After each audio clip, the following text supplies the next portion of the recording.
تمام مقامات انسانیت کے لیے نور، ہدایت، رحمت اور شفا کا پیغام لیے ہوئے ہے۔ جس قرآن مجید کے جس حصے پر بھی غور کریں، جن آیات پر غور کریں، تو ہر طرف اللہ تعالیٰ کی رحمتوں کے آثار نظر آتے ہیں۔ اس کی شان کریمی قرآن مجید کے ایک ایک حرف اور ایک ایک لفظ سے عیاں ہوتی ہے۔ آج کی نماز تراویح میں تلاوت کی گئی منزل میں انبیاء کرام جس دعوت کو لے کر آئے، جو اللہ کا پیغام لے کر آئے، وہ اللہ کے بندوں تک انبیاء کرام نے پہنچایا۔ ان میں آپ نے دوران سماعت تراویح میں ان انبیاء کرام کے اسماء مبارکہ بھی سماعت کیے، جن انبیاء کرام کا آج کی منزل میں تذکرہ کیا گیا۔ یہ جتنے بھی نبی دنیا میں تشریف لائے وہ سب اللہ کی طرف سے ہدایت لے کر آئے۔ اسی لیے ہر نبی کے بارے میں ہمارا ایمان ہے کہ نبی ہادی بن کر آتا ہے، یعنی ہدایت کا ذریعہ نبی ہوتا ہے۔ ڈائریکٹ اللہ تبارک و تعالی اپنا پیغام اپنے بندوں پر نہیں پہنچاتا، حالانکہ وہ قادر مطلق ہے، لیکن وہ اپنا پیغام اپنے انبیاء کرام مرسلین اعظام کے ذریعے سے اپنا پیغام اپنے بندوں تک پہنچاتا ہے۔ جیسا کہ قرآن مجید کی کئی آیات میں یہ مضمون موجود ہے، جہاں بھی کل کا لفظ آتا ہے، کل دو نقطوں والا، اس کا معنی یہ ہوتا ہے کہہ دیجئے، ارشاد فرما دیجئے۔ ایک مثال سورہ قرآن مجید کی جو سورہ توحید ہے، سورہ اخلاص، اس کے ابتدائی لفظ آپ دیکھیں تو ان میں کیا ہے؟ قل هو اللہ احد، کہ محبوب آپ کہہ دیجئے، فرما دیجئے کہ وہ اللہ احد ہے۔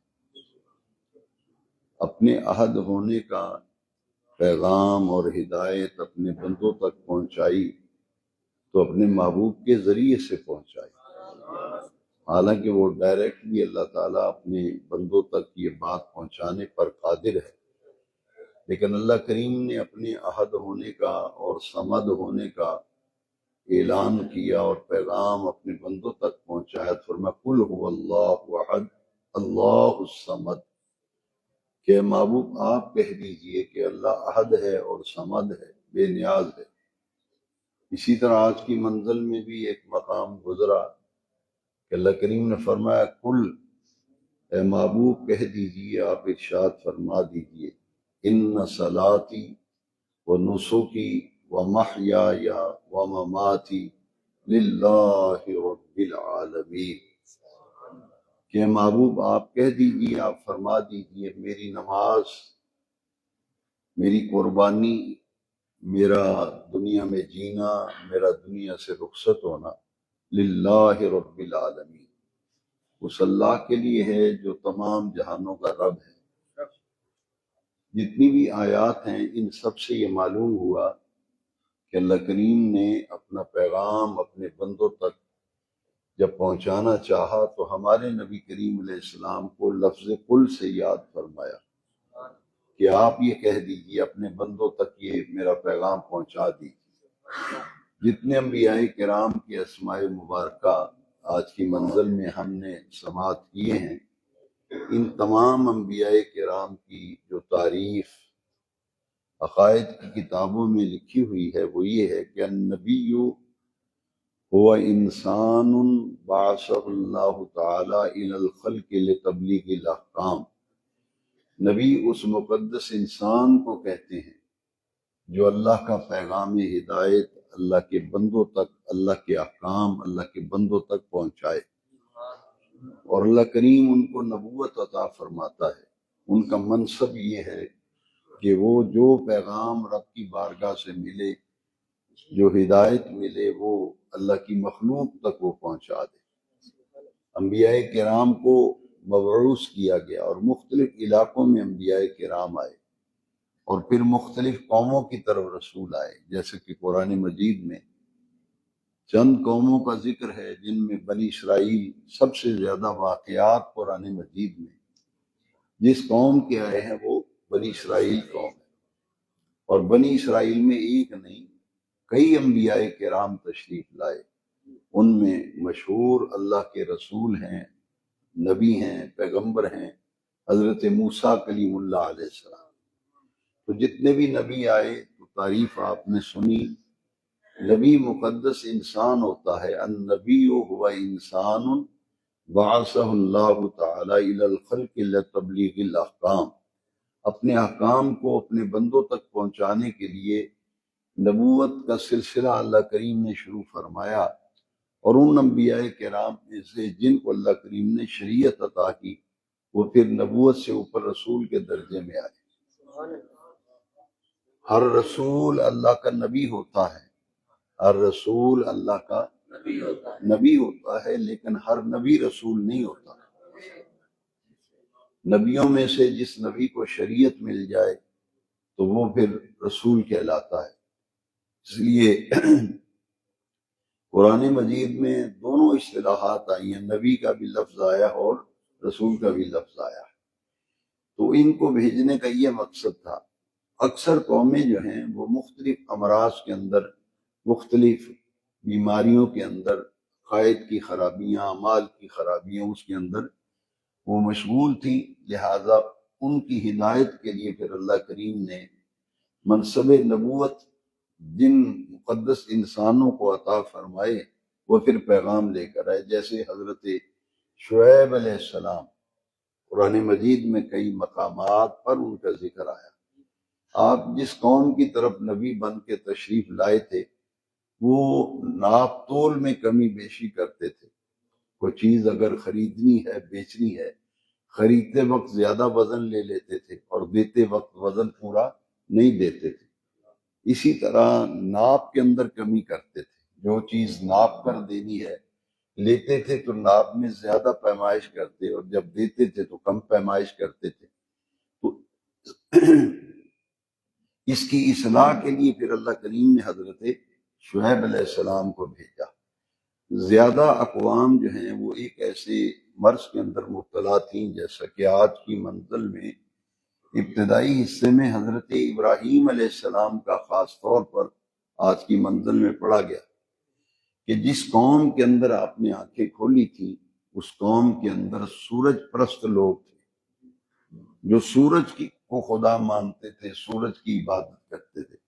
کچھ ایسے تھے جو قمر پرست تھے، چاند کو خدا مانتے تھے۔ کچھ ایسے تھے کواکب پرست جنہیں کہا جاتا ہے، ستارہ پرست، ستاروں کی پوجا ہوتی تھی، چاند کی پوجا ہوتی تھی اور سورج کی پوجا ہوتی تھی حضرت ابراہیم علیہ السلام۔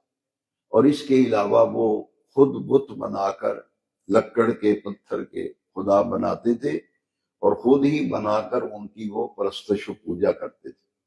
تو انبیاء کرام اس کی اصلاح کے لیے تشریف لائے، یعنی شرک کے کلا کما کے لیے اور شرک کو جڑ سے اکھاڑنے کے لیے انبیاء کرام تشریف لائے، اور انہوں نے آ کر پھر عقیدہ توحید جو ہے وہ راسخ کیا لوگوں کے دلوں میں کہ یہ تو اپنے ہی تمہارے تراشے ہوئے بت ہیں، تو ان کو تم خدا مانتے ہو، کم از کم عقل سے ہی کام لو کہ اپنے ہی تراشے ہوئے پتھر اور لکڑ کے خدا ہیں، اور پھر ان کے سامنے جھکتے ہو۔ پھر انبیاء کرام علیہ التسلیمات نے اس کے اندر جب تبلیغ کا سلسلہ شروع کیا تو کسی ایک مقام پر اگر تکلیفیں اٹھائی اور دقت ہوئی، دشواری ہوئی، دشمنان دین کی طرف سے رکاوٹیں کھڑی کی گئیں تو انبیاء کرام نے اس علاقے سے ہجرت کر کے دوسرے علاقے میں جانے کو ترجیح دی۔ ان میں نمایاں شخصیت حضرت ابراہیم علیہ السلام کی، جن کا آج کی تراویح میں ذکر آیا۔ انہوں نے جب قوم کو دعوت توحید دی تو قوم نے جب ماننے سے انکار کیا تو آپ نے پھر ہجرت کا سلسلہ شروع کیا۔ انبیاء کرام میں سے حضرت ابراہیم علیہ السلام وہ ہیں جن کا اکثر وقت جو ہے وہ سفر کے اندر گزرا۔ آپ نے اپنی زندگی کا اکثر و بیشتر حصہ سفر میں رہ کے اللہ کے دین کی تبلیغ کی تھی۔ الحمدللہ اس امت کے اندر قیامت تک کے لیے نبی کریم علیہ السلام نے فرمایا میری امت میں شرک نہیں ہوگا۔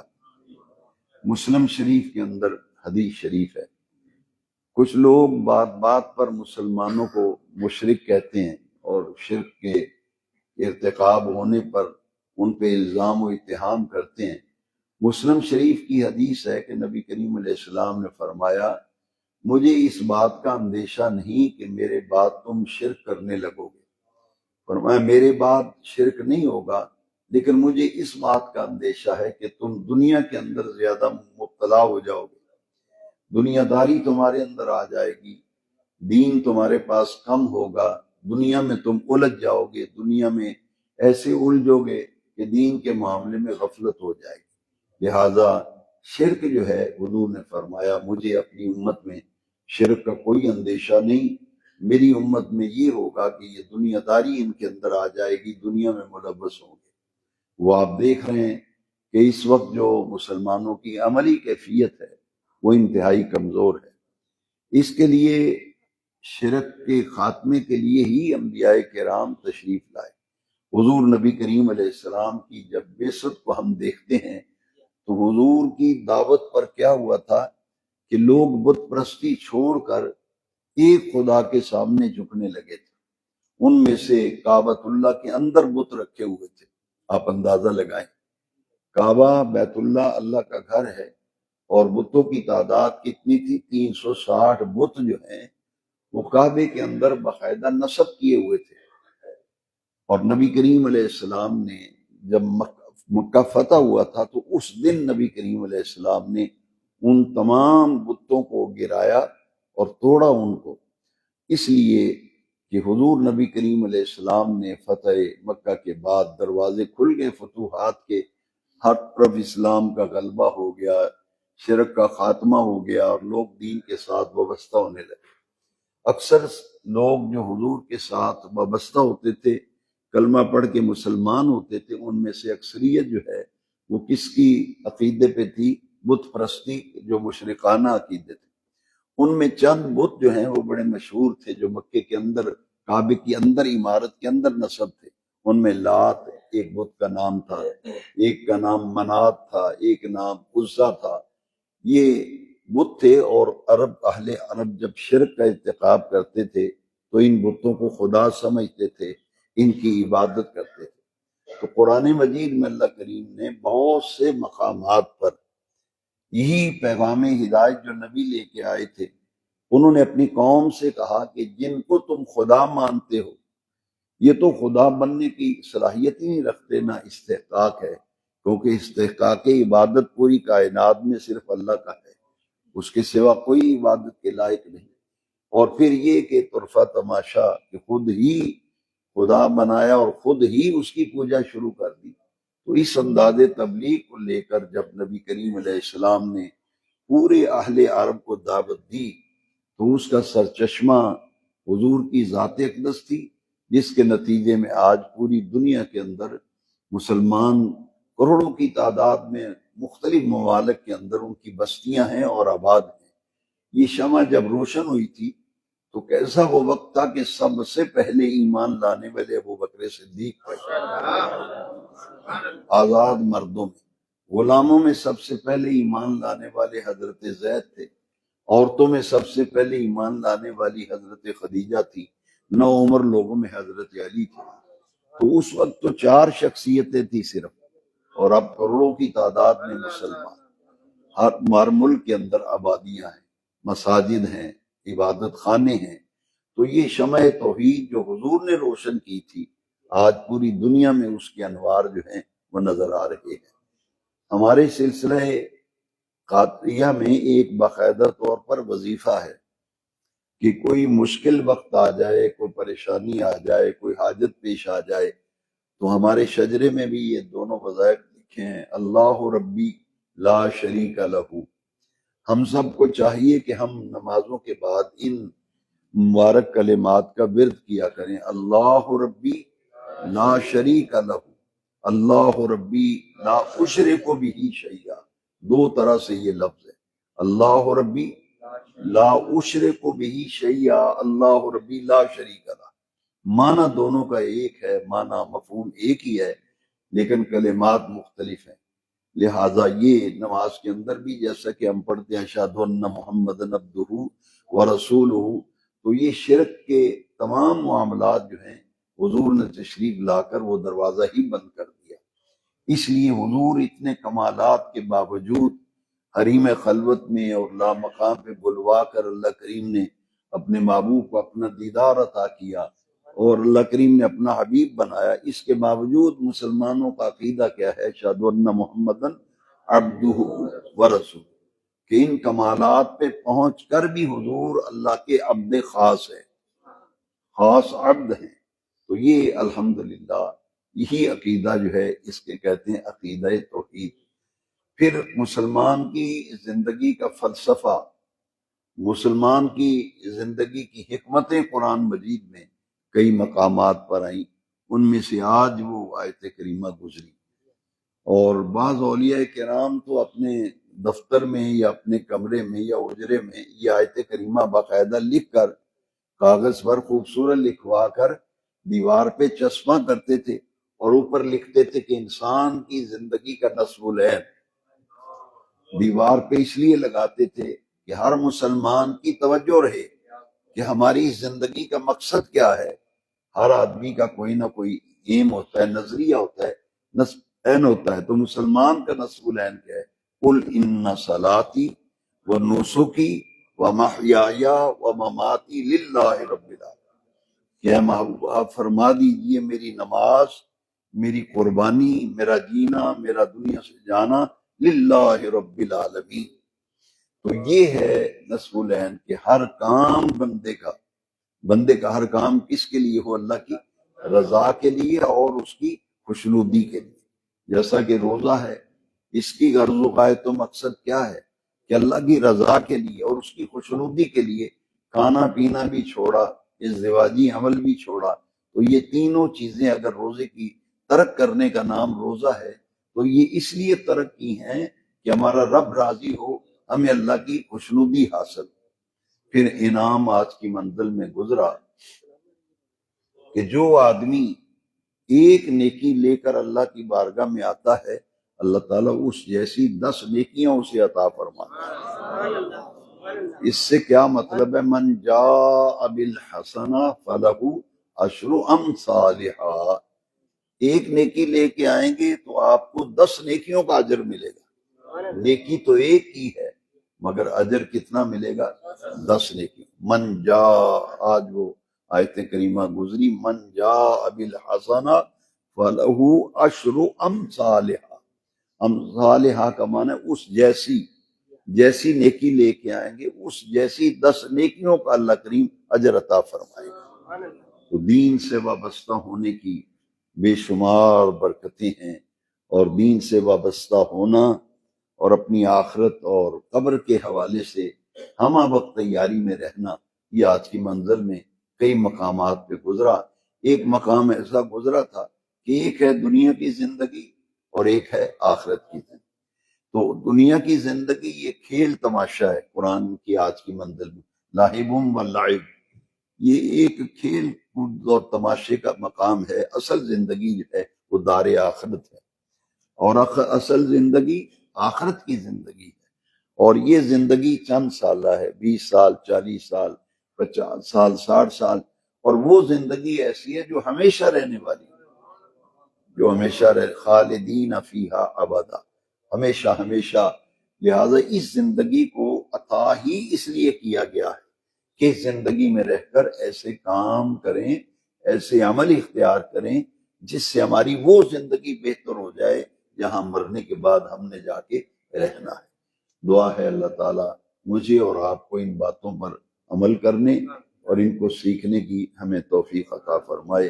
الصلاۃ والسلام علیک یا سیدی یا رسول اللہ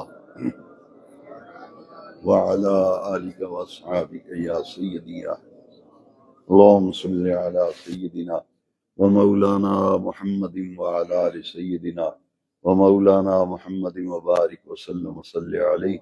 ربنا آتنا في الدنيا حسنة وفي الآخرة حسنة وقنا عذاب النار وادخلنا الجنة مع الأبرار يا عزيز يا غفار يا رب العالمين.